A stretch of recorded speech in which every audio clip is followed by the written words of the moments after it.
Hello दोस्तों, स्वागत है आप सभी का। आज के इस वीडियो में एक जो प्रश्न पूछा गया है, उसमें एक फादर ने अपने बच्चों के बारे में पूछा है कि जो ज़िंदगी में चल रहा है, वो क्यों चल रहा है? हुआ ये कि सबसे पहली जो कुंडली की डिटेल आई, वो फादर की ही आई और फिर जब लगा कि नहीं, इस डिटेल से तो काम नहीं बनेगा, तो बच्चे की भी डिटेल आई। अब मैं दोनों ही कुंडलियों का यूज़ करते हुए आपको समझा देता हूँ कि चीज़ें जो दिख रही हैं, वो क्यों हो रही हैं और कैसे वो परिस्थिति काम कर रही है। क्या आपको डरने की ज़रूरत है या जो कुछ भी हो रहा है, आने वाली जो स्थितियाँ बन रही हैं, वो व्यक्ति को किसी एक नए डायमेंशन की तरफ लेके जा रही है। सबसे पहले आपकी कुंडली से शुरुआत करते हैं, ठीक है? आपकी कुंडली में जब हम आते हैं, हम देखते हैं आपका जन्म जो है वो मघा नक्षत्र में हुआ है, ठीक है? अब मघा नक्षत्र में होने से और साथ ही साथ जब हम चंद्रमा की स्थिति देखते हैं, वो अश्विनी नक्षत्र में बैठे हैं। तो हमें ये समझ में आता है कि आपकी कुंडली में जो दशा का सिस्टम चलेगा, चाहे हम चंद्रमा से देखें, चाहे लगन से देखें, थोड़ा-सा बदलाव आएगा, ज़्यादा बदलाव नहीं आएगा। एक्चुअल में आपकी कुंडली में पहले कुछ छोटी-सी बातों पे चर्चा कर लेते हैं। उसके बाद आपके सुपुत्र के कुंडली पे चलेंगे और सारे सवाल के जवाब क्लियर कर देंगे, कोई दिक्कत नहीं रहेगी।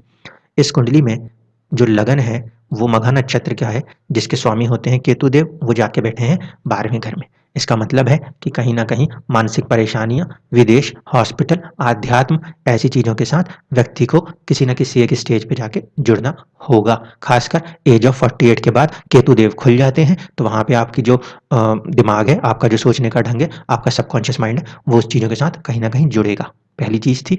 दूसरी स्थिति थी, संतान का जो भाव है, पंचम भाव, उसके स्वामी उससे एक घर पीछे आके बैठे हैं, 8 नंबर की राशि में बैठे हैं। 8 नंबर की राशि जो होती है, वो दर्शाती है कार्मिक बंधन को। ऐसे स्थिति में इस राशि में ग्रह का बैठना अचानक से कुछ ऐसी चीज़ों को दर्शाता है, जिसको लेकर के व्यक्ति को अपनी ज़िंदगी में कर्म करने पड़ जाते हैं। इसीलिए वृश्चिक राशि और 11 नंबर की जो राशि होती है, जिसे हम कहते हैं कुंभ राशि, ये थोड़ी-सी खास मानी जाती है। तो यहाँ पे पंचम भाव के स्वामी का ऐसे आ जाना और ये फॉर्मेशन जो था, ये बात दर्शाता था। अब सवाल ये उठता है कि यहाँ पे लगन में 3 ग्रह बैठे हैं, जिनमें से बुध और शुक्र को शुभ कहा जा सकता है, गुरु भी केंद्र में है। चंद्रमा के ऊपर कोई भी ऐसी स्थिति नज़र नहीं आती। चंद्रमा जो है, वो भाग्य में ज़रूर बैठे हैं, लेकिन इतना बल उन पे नहीं है। उनके साथ कोई भी ग्रह नहीं है, किसी ग्रह की डायरेक्ट दृष्टि नहीं है। मंगल की उच्च के मंगल की दृष्टि अवश्य है। इस कुंडली में मंगल और राहु का एक योग साथ में है, ठीक है? जिसे आप अंगारक दोष कह सकते हो। अगर यहाँ से इस लगन कुंडली से देखा जाए, तो इसको रीड करना थोड़ा मुश्किल है, क्योंकि यहाँ पे बात आ रही है भाग्य में कुछ ऐसा होना है, जिसमें कि ये अंगारक दोष कार्य करेगा। स्टेटस को लेके कुछ राइज़ आएँगे, स्टेटस में कुछ अप एंड डाउन भी आ सकते हैं, ठीक है? ये ऊपर-ऊपर की चीज़ थी। अब मेजर मुद्दों पे बात की जाए, तो उस पे चलते हैं। एक्चुअल में आप देखेंगे, तो जो आपकी दशा सिस्टम आपको लगानी होगी, वो आएगी आपके लगन से, क्योंकि आपके लगन जो है वो थोड़ा-सा बलवान है। यानी आपकी दशा या तो मैं एग्ज़ैक्टली लगन से ले लूँ या केतु देव से लूँगा, क्योंकि केतु देव के ऊपर गुरुदेव की दृष्टि है। इसका मतलब है कि कहीं न कहीं केतु जो है, उस पे प्रभाव है, दशा वो अपने तरीके से चला सकते हैं। उस सिस्टम से भी हम गए, तो हमने देखा कि राहु देव की महादशा चल रही है 2019 से, और इस समय आप गुरु की अंतर्दशा में हैं, जो कि तकरीबन-तकरीबन 20 जून से दिखाई देता है 2024 के नवंबर तक, ठीक है? तो ये जो स्थिति यहाँ पे दिखाई दे रही है, इस हिसाब से देखा जाए तो आपका राहु की महादशा, राहु कहाँ बैठे हैं कुंडली में? वो बैठे हुए हैं छठे भाव में। किससे देख रहा हूँ मैं? ना सिर्फ़ कि लगन से, बल्कि सूर्य से भी, आत्मा से भी। तो यहाँ पे आत्मा को और लगन को, शरीर को, दोनों को कहाँ पे रहना है? किसी न किसी तरीके की परेशानियों में रहना है, ठीक है? कभी रोग चोट चपेट वाली स्थिति हो जाएगी, या फिर कभी हम ये कह सकते हैं बीमारियों की वजह से हॉस्पिटल में रहना पड़ रहा हो। मतलब जीवा यहाँ पे परेशान है, आत्मा यहाँ पे इस दशा में परेशान है। क्लियर इंडिकेशन हुआ। सेकंड आया गुरु का प्रभाव। गुरु जो है, वो संतान के भाव के स्वामी भी हैं और संतान के कारक भी हैं, इसलिए आप इस दशा में परेशान हो रहे हैं। जो यहाँ पे दशा दिख रही है, ये दिखा रही है कि 2024 तक आप इनको लेके थोड़े से परेशान रह सकते हैं। यहाँ पे गुरु अष्टम के स्वामी भी हैं, तो आपको अपने स्वास्थ्य पे भी ध्यान पूरी तरीके से देना चाहिए, ठीक है? अब ये वाली कुंडली का मेरे हिसाब से इस्तेमाल इतना ही करना ठीक है, जो हमें ये समझ में आ गया कि राहु का प्रभाव है और दूसरी तरफ गुरु का प्रभाव है। गुरु के प्रभाव के कारण आप संतान को लेके परेशान हैं, जो कि 2024 तक आप ऐसे परेशान रह सकते हैं। अब मैं चलता हूँ सीधे संतान की कुंडली पे और वहाँ से निकालने की कोशिश करते हैं, जो आपके सवाल हैं, उनके जवाब क्या बनते हैं। तो ये आ जाइए, ये आपके सुपुत्र की कुंडली है। इस कुंडली में भी ज़रा ध्यान से देख लेते हैं। सबसे पहली स्थिति, लगन के अंदर मंगल और राहु बैठे हैं, जो कि शुभ ग्रह नहीं है। दृष्टि शनि और केतु की है, शुभ ग्रह नहीं है। इसके बाद यहाँ पे नक्षत्र स्वामी जो है, वो हस्त मतलब कि आपके चंद्रदेव हो गए। चंद्रदेव के ऊपर कोई डायरेक्ट प्रभाव ऐसा नजर नहीं आता, लेकिन अगर थोड़ा बारीकी से देखेंगे तो बुध और गुरु का जो प्रभाव है वो श्रवण नक्षत्र के ऊपर है, जो कि किसके पास आता है, चंद्रमा के पास आता है। तो ऐसे स्थिति में चंद्रमा के ऊपर बुध और गुरु ये तीनों साथ में बैठे हैं, इसका शुभ प्रभाव है। जबकि मंगल जो है उनका प्रभाव भी है, क्योंकि वो भी हस्त नक्षत्र में है। एक क्रूर ग्रह, दो शुभ ग्रह का प्रभाव चंद्रमा के ऊपर है।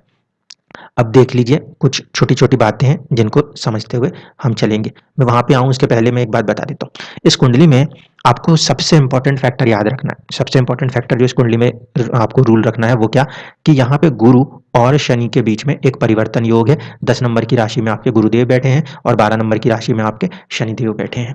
ठीक? अब ध्यान से देखिए और समझिए जो हो रहा है वो क्या है, क्योंकि मैं आपको आने वाली परिस्थिति की तरफ ले जाने की बात कर रहा हूँ। इस कुंडली के हिसाब से जीवा जो है, जो कि 10 नंबर की राशि में बैठ के आए हैं, उनको वहाँ से हटना है और हट के आना है 12 नंबर की तरफ।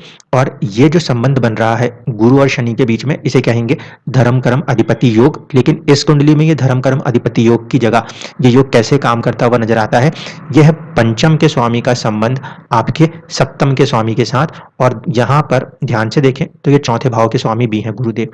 तो हो सकता है कि व्यक्ति किसी तरीके से कोई एक संजीवनी विद्या या फिर जो मेडिकल हेल्थ में रिकवरी वाले साइड है उन साइड पे काम करते हुए आगे बढ़े, एक चीज। दूसरा, ये 12 नंबर की राशि है जहाँ पे कि शनिदेव बैठे हैं, तो जो कर्मा है वो चैरिटी रिलेटेड कुछ कर्मा होने चाहिए, या फिर टीचिंग प्रीचिंग वाले कर्मा होने चाहिए, जैसे साधु लोग करते हैं ना, उपदेश। क्योंकि शनि जो है वो 12 नंबर की राशि में बैठे हैं। काल पुरुष की कुंडली का अगर इस्तेमाल किया जाए तो हम ये कह सकते हैं कि ये प्रभाव कहाँ पे जा रहा है, 12वें घर में जा रहा है। ऐसी स्थिति में जो उनका कर्मा होना चाहिए वो एक तरीके से उपदेशक वाला कर्मा होना चाहिए, जिसमें कि केतु उनकी मदद करेंगे। शनि जब भी केतु के साथ बैठे होते हैं, ऐसे स्थिति में अगर हम बात करें तो क्या होता है कि जो कर्मा है वो बहुत ही रिफाइन होने लगता है, या फिर आपका जो पुराना कर्म चला आ रहा था वो खत्म हो जाता है। वैसे तो आपकी जो संतान है इन्होंने बहुत अच्छा नाम कमाया, क्योंकि घती लगन वाली स्थिति में कई सारे ग्रह बैठे थे, इसीलिए स्पोर्ट्स के अंदर व्यक्ति ने बहुत अच्छा काम किया। क्यों किया? क्योंकि तृतीय भाव के स्वामी और अष्टम भाव के स्वामी मंगल का प्रभाव पूर्णतः लगन के ऊपर था। ठीक, अब मैं दशा पे चलता हूँ, स्थितियों को समझते हुए चलते हैं। पहले मैं आपको चंद्रमा दशा ले चलता हूँ, जिससे आप जातक की मनोस्थिति समझ सकेंगे, क्योंकि मन की स्थिति बदलाती है कि चल क्या रहा है। तो मन की स्थिति क्या कहती है, शनिदेव की यहाँ पे कहीं न कहीं आपकी दशा चल रही है, ठीक है? शनिदेव पंचम के भी स्वामी थे और छठे भाव के भी स्वामी थे, इसलिए अपनी दशा में 2007 के बाद से 2026 तक उन्हें पंचम का प्रभाव देना था। पंचम का स्वामी जब सप्तम के साथ योग बनाता है, ये त्रिकोण और केंद्र के स्वामी का राजयोग था। आपके संतान ने बहुत अच्छे लेवल्स पे, नेशनल लेवल पे स्पोर्ट्स में अपने नाम को हासिल किया, वो ज़िंदगी का एक हिस्सा था। अब परिवर्तन आना है।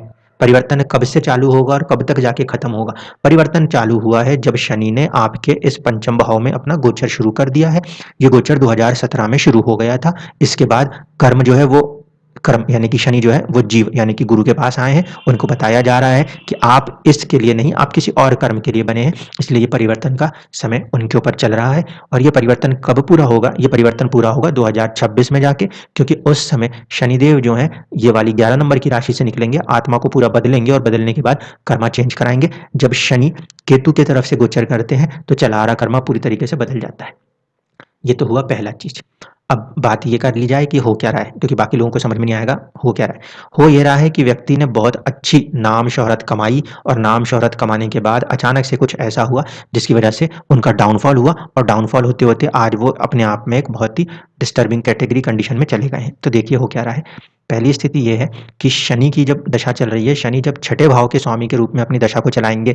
अब 2007 से 2026 में आप इस दशा को आधा कर दीजिए। आधी दशा तक उन्होंने बहुत नाम दिया। 2017 के बाद से शनिदेव छठे भाव के स्वामी की दशा में 12वें भाव के स्वामी की दशा आई, लेकिन वो सूर्य थे। ऐसी स्थिति में धीरे धीरे करके जो व्यक्ति का एक कॉन्फिडेंस होता है, सूर्य आत्मा, वो धीरे धीरे नीचे जाती गई। और अभी की परिस्थिति में हम देखें तो जब चंद्रमा की दशा इसमें चली है 2018 से, उस दशा ने भी उनको काफ़ी डाउनफॉल कराया है। ये सारी दशाएं चलती जाएंगी। राहु जो है वो थोड़ा सा अपने को परेशान करते रहेंगे, लेकिन धीरे धीरे करके आप 2026 में आएंगे, तब आपको गुरु का सपोर्ट आ जाएगा, परिवर्तन आएगा। ठीक है, एक चीज ये हो गई। मेजर रीजन यहाँ से अगर हम लगाएंगे दशा सिस्टम में, तो हम कहेंगे छठे भाव के स्वामी की दशा जब चलती है उस समय, छठे भाव के स्वामी की दशा के समय अष्टम या द्वादश भाव के स्वामियों की दशा हमें परेशान करती है। इसलिए जातक अभी परेशान है। किससे परेशान है? मनोस्थिति से परेशान है। लेकिन भविष्य क्या कहना चाहता है, अब उसको समझने की कोशिश करते हैं। तो यहाँ पे हम यूज़ करते हैं लगन को। लगन को हम इसलिए यूज़ कर रहे हैं क्योंकि चंद्रमा का जो प्रभाव है, उससे दशा को समझना ज़रूरी था। तो हमने देखा आपकी दशा और इनकी दशाओं में कॉम्बिनेशन है, वो ये कि राहु चल रहे हैं। अब राहु चल रहे हैं तो किस तरह की चीज़ें खड़ी होंगी? जीवन में परिवर्तन आना है, मंगल और राहु, अष्टमेश के साथ राहु का कॉम्बिनेशन। और क्यों हो रहा है, क्या हो रहा है, कुछ समझ नहीं आएगा। क्यों हो रहा है, क्या हो रहा है, कुछ समझ में नहीं आएगा। ये स्थिति कहाँ जाके अपने आप को चेंज करती हुई दिखाई देती है। 2016 के बाद से अगर आप देखोगे तो 2016, 2019, 2022 और इस समय जो चल रहे हैं हम लोग 2022 में केतु में चल रहे हैं। राहु की महादशा और केतु की अंतर्दशा है। जिंदगी जिस मकसद से आई है, ये डिजायर है, और ये केतु जो है जिंदगी का मकसद होता है, मोक्ष कर्मा। तो ये अब अपने मोक्ष कर्मा की तरफ धीरे धीरे आगे बढ़ते हुए जा रहे हैं। ऐसी स्थिति को अगर हम ध्यान से यहाँ से समझें तो हमें समझ में आता है कि कहीं न कहीं जहाँ तक अब ऐसे परिवर्तन की तरफ बढ़ रहे हैं, जो उन्हें एक अलग लेवल का ज्ञान देंगे और चीज़ें ठीक होंगी। 2026 तक का समय लगेगा। शनि जब यहाँ पे छठे भाव में आएँगे, धीरे-धीरे करके वो उनको रिकवर भी करेंगे। 2024 तक का समय, जैसे मैंने आपको बताया, आपकी अपनी कुंडली से कि वो परिस्थितियाँ बना रहे हैं, तो वो परिस्थितियाँ वहाँ भी काम कर रही हैं। यहाँ पे हम क्यों थोड़े से कॉन्फिडेंट हैं? हम इसलिए कॉन्फिडेंट हैं क्योंकि जहाँ तक की कुंडली में शनि देव जो हैं, वो बल लेकर बैठे हैं। मंगल का यहाँ पे बलवान होना आयु को बल देता है, ठीक है, लेकिन विंशोपक बल में राहु के कंपेयर में केतु का बलवान होना व्यक्ति को ये जो एक लग्जरी है, यानी कि माया है दुनिया की, इससे हटा के एक दूसरे राह पे ले जाना चाहते हैं, मोक्ष के कर्मा पे ले जाना चाहते हैं। एक संत जैसा कुछ कर्मा उनसे करवाना चाहते हैं और वही चीज़ करने की यहाँ पे प्रयास हो रही है। यहाँ पे आप देखेंगे तो मंगल और सूर्य, इनको थोड़ा-सा आपको बल देने की ज़रूरत चाहिए। यहाँ पे आपको सूर्य को बल देने के लिए सूर्य उपासना करनी चाहिए, जिससे कि हेल्थ में रिकवरी आ जाएगी। एक चीज़, मंगल का भी यहाँ पे थोड़ा-सा वीक होना जो है ना, ये व्यक्ति को, आयु के लिए तो नहीं लेकिन फिर भी इनके सेहत, हेल्थ के लिए, क्योंकि मंगल कारक ग्रह होते हैं हमारे शरीर के, देह के, उनको प्रभावित करता है। ऐसे स्थिति में इन दोनों की ही उपाय आपको यहाँ पे लगेंगे। अब आपको आपकी कुंडली में एक बार फिर से ले चलते हैं और समझाते हैं कि स्थिति यहाँ पे क्यों बनी हुई है। आपकी कुंडली में जब हम देखेंगे तो आपकी जो दशाएँ हैं, वो दशा क्या है? गुरु और राहु की दशाएँ हमें नज़र आती हैं। आपके D7 जो चाइल्ड बर्थ वाले चार्ट्स हैं, चाइल्ड वाला चार्ट है, उसमें देखिए तो राहु जो है वो नीच राशिस्थ माने जाते हैं। 8 नंबर की राशि में वो बैठे हुए हैं, चौथे भाव में। मन के ऊपर जो प्रभाव है वो आपको कहीं न कहीं विचलित किए हुए हैं। इससे पहले 2012 से 2019 तक जब ये मंगल देव यहाँ बैठ के चलते थे, तो जातक काफ़ी नाम कमाते थे, आपको यहाँ पे मन को शांति देते थे। लेकिन राहु का जो प्रभाव आया है, वो प्रभाव ने मन में विचलित करना शुरू किया है संतान को लेकर, जो मेरे हिसाब से 2019 के आसपास से शुरू हुआ था। और ये जो समय इस समय चल रहा है, गुरु की दशा, ये 2027 तक चल रही है, जिसकी वजह से आप संतान को लेकर थोड़े से परेशान हैं। यहाँ पे आप देखेंगे तो इन दोनों का संबंध कैसा है, 6-8 का संबंध है, ये आपको थोड़ा परेशान रखेंगे। इसके बाद धीरे-धीरे कहीं न कहीं शनिदेव का जो प्रभाव शुरू होगा, तो 26-27 तक जाके ये चीज़ें ठीक हो जाएँगी। शनि अपनी राशि में विद्यमान है। अब क्योंकि फॉर्मेशन मुझे बार-बार आपके और संतान दोनों में एक चीज़ का दिख रहा है, वो है राहु और केतु के प्रभाव है। ऐसे स्थिति में जो आपको यहाँ पे इनके उपाय लेने चाहिए, तो राहु और केतु के उपाय आपको करने चाहिए, ठीक है? एक चीज़ तो ये होगी। दूसरी चीज़ जो रहने वाली है, वो क्या रहने वाली है कि व्यक्ति का कर्मा चेंज होना है। कर्मा चेंज होना है, इसलिए उनको आध्यात्मिक तरफ मुड़ना है। केतु बलवान है और शनि के साथ उनका संबंध है। शनि कर्म के कारक होते हैं नेचुरली, वो फॉर्मेशन यहाँ पे काम कर रही है। और कहीं न कहीं इनका 10th हाउस लॉर्ड जो है, वो भी कहाँ जाके बैठा है? पंचम में, ज्ञान में बैठा है। जीव के ऊपर कर्मा कराना चाहता है। एक बार चाहें तो D10 के चार्ट को भी देख लें। यहाँ पे आप देख लीजिए, यहाँ पे केतु का प्रभाव है, जो कि चौथे घर पे है। इसका मतलब है मन के अंदर केतु एक बहुत ही बारीक ज्ञान होना चाहिए, और जो भी चीज़ हो, मतलब केतु मोक्ष है, तो मोक्ष वाली चीज़ों की तरफ ये कर्मा मूव ऑन करते हैं।